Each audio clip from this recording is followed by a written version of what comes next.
we'll quickly introduce the panel. We have Helen Crawley, who recently took on the role of Secretary General at Global Earthquake Model GEM. We have Matthias Hackl, who's the head of CAD R&D at Allianz in Munich. Guillermo Franco from Carpenter, who's driving everything parametric at Carp, right? And we have Jochen Woessner from Moody's RMS, who's the principal scientist on the earthquake side. This is fair to say. Fair to say. Fair to say. Fantastic. And I think that's really not just individually an excellent panel, but also in the composition, it will allow us to address the topic from quite different angles, and hopefully we have a good discussion. And maybe just to talk a little bit on the title that I saw far over there, of challenges in modeling European earthquake risk. And then a bit related to the OASIS theme in how could open data and open science and open source tools help. Why did we choose that? As Martin said in his introduction in the afternoon, the challenges in earthquake modeling is a little bit of, attention for a while, partly because they are just rare. And there were obviously recently two things that brought it a bit more again into focus, one being the tragic earthquake in Turkey earlier this year, and more from the science side, the year before, the release of a European-wide risk model, a consistent risk model across Europe, ESRM 20, which basically brings a bit more to notion where we actually maybe stand in our current models available for Europe, where maybe the range of quality is bigger than, for example, for TCNA, between the different models available from different sources, and also from the same source for the different countries of this quite heterogeneous region of like 50 countries. And that brings us to the challenges, and this is why we formulated the topic like that. But obviously, it's not constrained to Europe alone. But yeah, so to set a little bit the scene, let's start with ESRM 20, and sure. With Helen, we have the key lead researcher behind. So if I may ask you to give a little bit insight on this project. Yeah, and can you hear me at the back? Yeah, good. So indeed, when I saw the title of this panel, Modeling European Earthquake Risk, Open Data and Science, I thought, well, that's really the last 10 years of my career, what I've been focusing on. So I was a little bit cheeky, and I reached out to Dickie and Michael and said, could I come and say a few words about this? I was responsible for coordinating, as Michael said, the European Seismic Risk Model, which was released just 2 years ago. So I can say a little bit for those of you that aren't aware of the history of European seismic hazard and risk modeling. It's really been a very collaborative effort over the past probably 30 years or so. Very much thanks to European funding. There's been a lot of European projects which have allowed us to work together as a community. There's a strong community of seismologists, but also of earthquake engineers working in Europe. We had 10 years ago the first release of the first European seismic hazard model, and Jochen knows very well about that. He was the project manager of the SHARE project that you may have heard of. This was quite an important milestone, I think, for European seismic hazard modeling, because it was the first truly open model. So not just the results being available, so not just the hazard curves, the hazard maps, the uniform hazard spectra for use by engineers, but actually the input model was also openly available. So this was an input model that could be run with OpenQuake. OpenQuake is the open source state-of-the-art seismic hazard and risk software that the GEM Foundation has been developing and maintaining. So that was the first, as I say, open model that was released. And then we had another big project, luckily, called SARA. And that's when we decided to build upon that European hazard model and produce for the first time a seismic risk model. So that meant us working on developing exposure models of the residential, industrial and commercial buildings in Europe, for 44 countries. We then were also producing the vulnerability functions for those different building classes and those exposure models, and combining the hazard, the risk and exposure, again using the OpenQuake engine to produce risk maps, risk curves, risk metrics across Europe. And again, everything has been openly released. I think you'd like me to say a few things about the challenges that we faced when in this collaboration in developing these models. I would say from the perspective of the hazard, when you're trying to produce a European model, which you want to be a harmonious, homogenized model across Europe, it's trying to get the different countries and the different scientists and seismologists and hazard modelers to agree on how to harmonize the hazard models. We don't want a European hazard model to differ a lot from the national hazard models. Hazard models are typically developed nationally for seismic design codes, so there are a number of national hazard models. And so there's an issue there of how to harmonize and how to gain consensus. And I think Jochen was probably very much involved in trying to build up consensus back in the early days in the SHARE project. Perhaps there's been a little bit of a move away from consensus, and it's been more about at least developing the data sets that are harmonized at the European scale. So the European catalogues of earthquakes, data sets on the ground motion. So making sure all of those core data sets are harmonized, and then going for more of a data-driven approach and a testable approach. And as I say before, an open approach. And this can then be a European model which can then be tested, and each of the countries that are developing their national models can test their models against that European model. And just while I have 1 minute left, I'll just say from my perspective as leading the risk model development, I'd say a challenge is that typically these hazard models, these seismic hazard models, are developed for seismic design codes. There can be elements of conservatism built into them. There can be certain assumptions taken which don't affect so much the hazard maps, the hazard curves. But when you start to try and put a loss model on top and run risk calculations, you start to realize that some of the assumptions perhaps of how earthquakes are modeled as point sources rather than extended faults, or some of the tails of the ground motion models can lead to unphysical values of ground motions being sampled when we're doing loss calculations and various aspects like that. So, but I think the fact that we've made everything openly available, the exposure models, the vulnerability, the hazard model, I think these aspects will continue to be evaluated and validated going forward. Thanks a lot, Helen. Yeah, I think I can see I'm running over time. Well, so I think we can run a little bit talk, over time. We can talk more about the next steps, maybe. Absolutely. Yeah. But maybe first I hand over and would ask also the rest of the panel, really from your perspective, where would you see the key challenges at the moment in earthquake modeling? I don't know who wants to. Yeah, I can take it up there. I'll try to make 3 points here. And the one is data access, which may surprise you from a vendor view, but that's an important one. A key challenge is modeling the complexity of earthquakes, stochastic event sets. And then a third one is doing this at the actual accuracy that you need.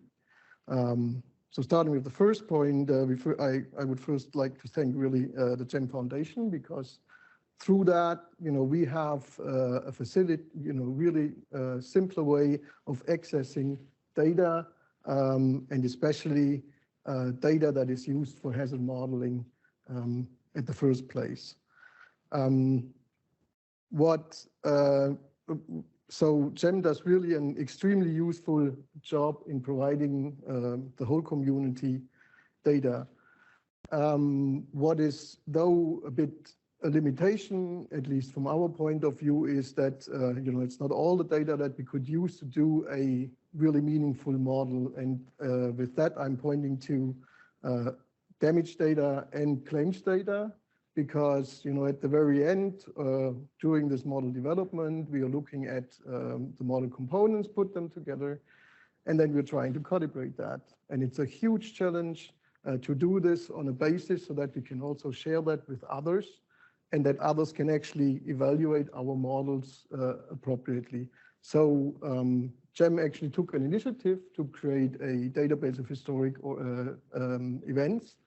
And one way of facilitating the comparison of models would be if that would be enhanced with actual damage and loss data. That's the first point. The second point is that earthquakes are really particularly demanding in modeling the complexity of the single ones and the granularity across these models. So look back at the Turkey earthquake. That was extremely complex in its geometrical details. So that's a challenge for event response and fast event response. And then second, it's a challenge in creating stochastic event sets that capture all that complexity. Because if we would include all those, it probably would blow up the event sets. And then, for an efficient computation on a daily basis, that may be just too much. Right? So stochastic event sets are a mean model, and we try to improve those with that complexity. The last point that I would like to make is on accuracy. And that's probably something that the industry is aware of, but sometimes it overlooks a part of that. The example here would be the geotechnical component of our earthquake models, right? There's a common way of using, for example, slope to define soil strengths. And that's a relatively easy, very easy accessible through the USGS data, for example. But that's not the whole story, and often not in the accuracy you need that for a risk model. So, probably an initiative to, share data on microsonation studies, make those available. A good example is Italy, where lots of these studies have been done, but not across Europe, for example. That's really also a challenge that we see in our model development. And with that, I pass it on because I'm. Yeah, I can continue. So I think thinking of the challenges in modeling European earthquake, I think it's a prime example of a scenario that is just not that popular. First of all, it's not affected by climate change. And then secondly, the beautiful science that you have been talking about has not found its way into the major models that are out there. So I think RMS also has not taken into account the previous one, the share model, I think. Not yet. Not yet. And also for insurance companies, it's actually not that popular to insure earthquake risks in Europe, I would say, just because it's such a tail risk. So the expected loss is very low, and that also means that the premium that we can charge our clients is not that much. At the same time, the potential losses are quite high. If we think of Switzerland, for example, I think the last big earthquake or relevant one was in the 1940s or so. So more than 70 years ago. Yeah. I'm right. I hope so. And so that also means that developing a model, there's no or hardly any data available. We can also not validate models, but still the potential of a loss is quite high. So I think a repeat of the Basel earthquake from 1356, I think the economic losses would probably be in the range beyond 100 billion Swiss francs, I think. Some study revealed. So we take on a lot of risk for not too much premium. And then the last point I would like to make is that there are always additional loss components that we have not accounted for, and that especially for these tail risks sometimes appear. So as we do not have a lot of experience with them, sometimes something new arises that causes a loss. For us, the example I want to give is after a major event recently, the regulation in the country changed in a way that it made it very expensive for us to turn down unjustified claims.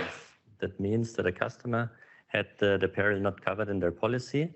They still filed a claim, and the regulator wanted to support them in a way that they said, okay, if the insurance company turns it down, they have to prove that the loss cause was something different. And so we had to then send experts to each and every customer to prove that. And that's then a loss that we had from policies where we did not cover the peril, actually. And that's something that we might have to think about in cases like Earthquake Europe, maybe as well. And maybe also for customers, it's also not very popular, at least in the countries where the coverage is voluntary, or they have to opt in, like in Italy, for example. We see that there's a very low take-up rate for the coverage, so there's also a big protection gap in case something happens. Great. A couple comments. Well, first of all, a preamble. I have two comments, one about uncertainty and another one about transparency. First of all, I'm talking from a perspective of a user. So, you know, it's some things maybe are asking too much from the models. Some things are feasible. Maybe some models do some of these things already, but these comments are in general as to what we see in the industry. And before I comment on those two things, I wanted to go back to the opening remarks from Dicky this morning. You know, I was telling him that it's amazing. I was at the opening of the OASIS loss modeling framework at Lloyd's in 2012, and it's amazing how OASIS has grown and all the models that have popped up and all the tools and the community. So it's an amazing success in my opinion. However, like Dicky said this morning, there's a couple of things that amazingly still persist as problems throughout, right? And I think uncertainty and how we reflect uncertainty in the models is one of these issues. There are still today models that only give you, unless you really fight against the models, but they only give you an average loss or a mean loss or a median loss, but they don't give you an idea of the distribution of the loss. And I think this is something that OASIS is set up to do. And by the way, these remarks are also in the context of believing that OASIS is a good framework to address all of this, right? We can solve these problems, but we need to be better in earthquake models in particular, in all models in general, as to how we implement uncertainty in the models and how this uncertainty permeates all the results, right? I was recently in California and we were talking with the USGS and with many actors in the market there. And we were talking about how the USGS implements its model and how it transmits the information. And as many of you know, there are several branches of probability in the model that look at the probabilities of different parts of the faults, rupturing, and so on and so forth. And there is major disagreement as to the probabilities of these faulting mechanisms. However, we still have difficulty integrating this uncertainty in a way that can be used. And I think some blame in this field falls on us, on the users. I was in particular sad when I heard that the earthquakes in Turkey were considered a model miss by many of our clients, right? The losses were greater than what the model is indicated. And I believe that this is not because the models were wrong, just because we were not showing the whole distribution of loss. We've been knowing for decades that construction in Turkey, and in particular in Eastern Turkey, is flawed. There's a lot of corruption, there's a lot of poor materials being used. We know that whatever is coded as concrete, it could be rubble, could be sand.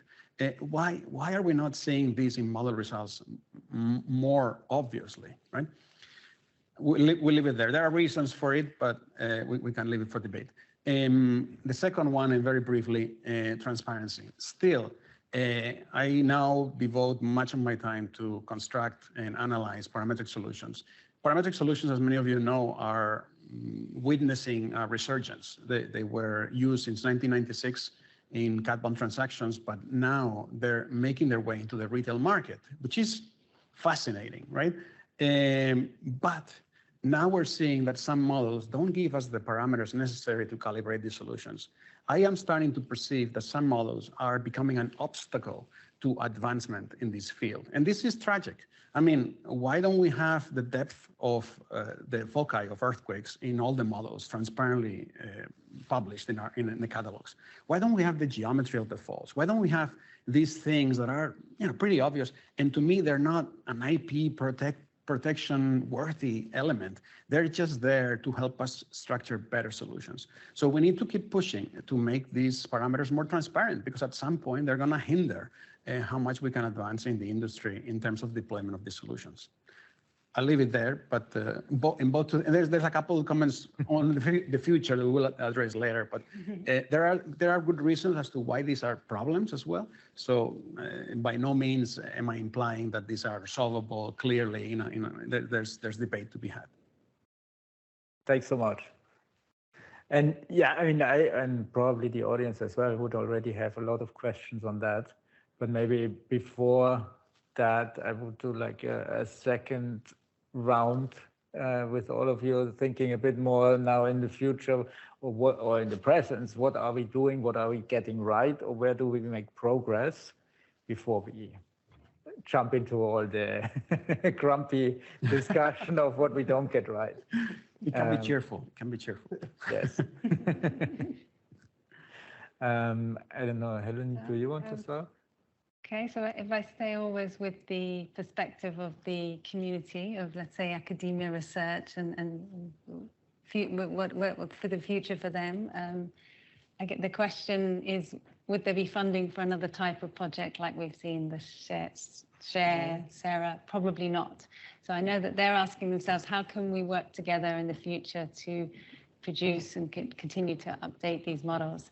It's a little bit disappointing to hear that they're not being integrated into the vendor models necessarily, but they're not just for insurance and reinsurance purposes. Of course, they're also for raising risk awareness, for emergency management preparation, for design codes, as we mentioned. But yeah, there's a bit of a negative, which is how can funding be obtained for improving these models going forward? But they at least by working on the data sets and maintaining these open data sets.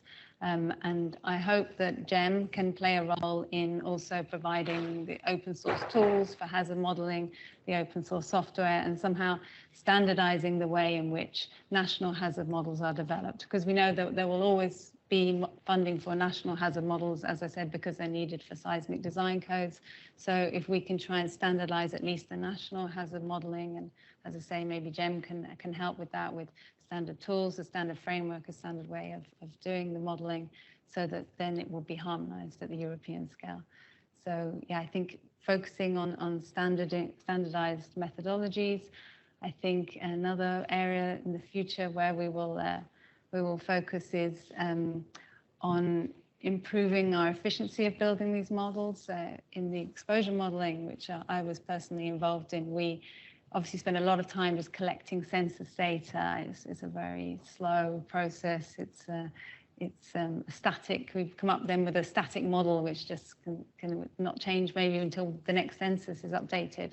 So we're looking in GEM into using machine learning, using remote satellite images, using Street View to do a much more dynamic updating of exposure modeling, just so that we don't have to wait and wait for the census update. So that's kind of an area where I hope to see more innovation.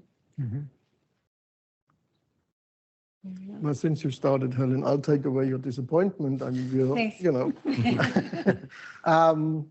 we're redeveloping an earthquake model for Europe, right? And we are for sure looking in all the details. I mean, I have, my own history, but then, there's been so much more additional things that have been done over the last, let's say, 7 to 10 years that we can integrate. And, we are, integrating your knowledge and trying to also integrate the national knowledges from the national seismic hazard models, because they differ and sometimes they are relevant for building a risk model. And in that sense, we try to make we try to use all that information to actually make that model or our type of modeling done from ground up really to be fit for risk applications, right? And for the applications in the CAD modeling industry, right? So we're working together in that sense. So that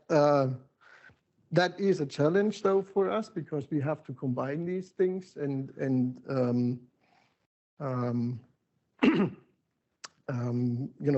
we're also taking pride in being able to produce sort of a similar level of hazard and risk model. That's what we are doing at the moment. As part of the challenge, really, I want to reiterate on what I probably said before. The complexity is really something we address in several ways. Geometry is one, but also time dependency is one. So those are challenges that are really, really, always coming to us. We hear that that's of interest, right? But then, we also want to hear a little bit more about, how are you going to use if we would come out with models every so often, right? How are you dealing then with it? Well, following up on that, one of my items on the wish list for the future is to really start looking at real-time models or near real-time models. I know that that's not going to happen tomorrow or next year. In real time. Yes, exactly. But I think it is not acceptable anymore that we have models that are not updated in 5, 7, 10 years. I think that shouldn't happen anymore. We did a study. The USGS is also working on another topic called operational earthquake forecasting. Operational earthquake forecasting means that there's an alert system that once there's an earthquake, a risk gets recomputed based on the new stress that has been provoked by that earthquake, and everything changes. I mean, not to talk about how the stress was redistributed after Tohoku, right? But after Tohoku, it took the industry years to update the models. That's a major event that changed the whole seismicity of the region, but yet we were not fast at responding. That needs to change a little bit. I mean, the technology is there. We need to, start looking at that, because what is going to happen is that these tools that can calculate redistribution of stress very fast, they're going to become suddenly available. And then our clients, speaking now as a broker, if they're well informed, and we will inform them, they're going to start asking, well, if that has happened, how does my risk change? We published a paper at the last World Conference on Earthquake Engineering with the USGS trying to quantify. If we look at the history of California in the last 30, 40 years, and we did that operational earthquake forecasting, if that had been in place during all those years, the risk swings in terms of cost of reinsurance and in terms of coverage are subjected within a time span of 3 years to swings in the order of 30, 40%. That's not negligible. It means that after a moderate event in California, a client could be overpaying or underpaying in the order of 40% for their annual coverage. At some point, right, somebody's going to care about this. Somebody's going to see there's a business in that. And we need to be able to, I'm not saying address it, but start thinking that this technology is gonna become relevant. Not to talk about other perils that are much more dynamic in nature. We often don't perceive earthquake to be dynamic because everything is happening under our feet, right? But tectonics are in constant movement, continents are, so stress is changing. We need to, I think, look at our models as tools that should be used on a more closer to near real-time basis.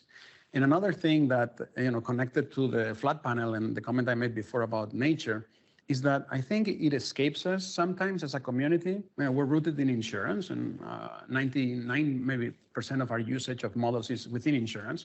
But this community is becoming more varied, and we see it right here. We're starting to talk to clients and potential clients in the public sector, mayors, councils of towns, NGOs, communities that are trying to ascertain why do they have the risk they have, And how can they alter it through physical implementations? And they're coming here to our community because we have all these fancy models, right? But these models will have to be adapted for that type of usage because they're not well architected for that kind of interpretation. The example I gave before for nature is a very valid one. We just finished a report for the Army Corps of Engineers in collaboration with the University of California that basically summarizes the challenges that the Army Corps of Engineers is going to face when they are asked by a community, a coastal community, with the question of, well, what if I implement a levee? Or what if I build a new marsh ecosystem in front of my coast? Yes, the impact of those ecosystems is modest when you look at the general impact, to the country, but locally, those ecosystems have the potential to influence risk quite a bit. But yet, with our models today, you need to basically, call our friends at RMS to change the assumptions in the models in order to really ascertain what is the effect of that ecosystem. And you guys have done it with us, so thank you. But progressively, we're gonna start seeing the demand to tinker more with the model without having to really go into the code behind it, right? We need to make these models more easier to access, easier to manipulate, and I don't say manipulate with a bad connotation. I mean it playfully. Like we need to allow the mayor of a town to see, hey, how does my risk change if I put a levee here? And with the finger on the iPad, put the levee and see how the risk changes.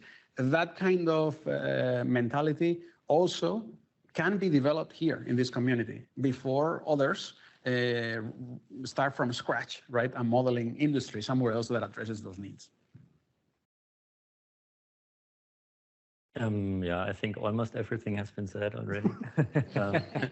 So I also hope, of course, that science continues to also tackle, for example, secondary perils, and so that's of course the basis of all of the work that we do. Then I hope that finds the way into the models, the science, and then maybe also quicker. And one additional point I would like to make maybe is on the exposure data. So here I think there's quite some potential to tap into new sources of information so that we do not rely so much on our customers to provide information on construction types and building age and so on. Soft stories, which is often information that they do not know that well, if we can obtain that independently. Thanks. Before we go into, or maybe you can put already if there are some on Slido, then we could see them already.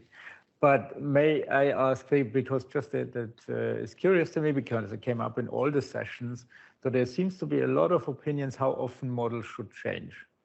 And the expectation and the acceptance varies quite a bit. May you comment just, I mean, you I think gave your view or your vision, let's say. Maybe if you others could just give a bit of a flavor, how does that affect your planning, or what is a typical timeline you have in mind when you update models? That depends on the user. So again, if I come back to the main reason that European seismic hazard models have been developed with the focus of seismic design, engineers don't want to see the values changing every year that they're designing the building for, to find out that they've designed a building this year and or next year it's no longer compliant with the code. Or that the building has just been assessed, which passes the code, and then the hazard is changing. So that is an issue, but I don't think that should stop us from developing the science and continuing to understand the hazard. But that's often why these conservatisms are built in, so that it can account for that changing. But I think I've heard also within the European community an idea of having much more dynamic data sets, as was mentioned before, the catalogs, the exposure model, all of these models, they're often updated, every few years, and it's a very laborious process. So having a much quicker way of updating those data sets, at least for testing. But yeah, I think at least from the science perspective, we could be updating our models a lot more frequently. Yeah. But that would have to be then a bit detached from the design code. Yeah, updates, exactly, right? exactly. Which now it's a bit almost you have to react if or at least validate. Yeah, let's say. Yeah.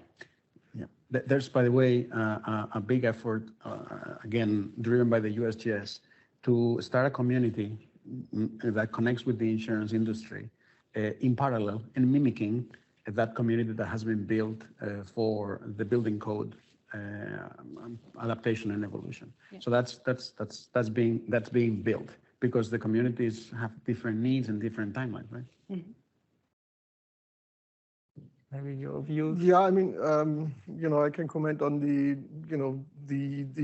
recurrence of how we are updating models, right? I mean, science progresses. Let's say if we only talk about the hazard modeling part, 5 years more of earthquakes often don't change sort of your rate model of a long-term hazard model. So, I mean, and there's a certain limit and capacity within the companies, I guess, within any vendor company to say, well, I would like to update this every year probably, but we just can't because we don't have the time to do that. And we have to go around the world, to make those updates. And we, the leading institutions like the USGS, they also have a cycle of, let's say, 4 to 6 years or something like that. Right? If there would be, we do think about, can we do this in a different way? I mean, this is a topic internally that we discuss about.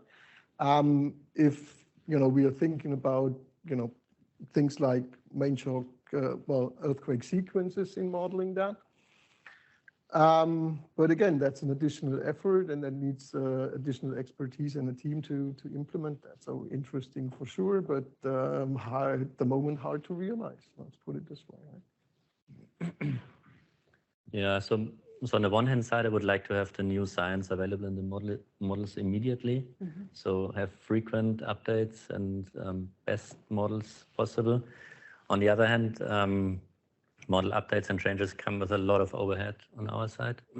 So we have to engage with IT, with regulators, with business, and explaining them that now we have a different view of risk again and again and again.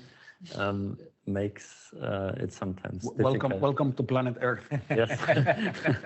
Yes, I agree as a scientist, I know.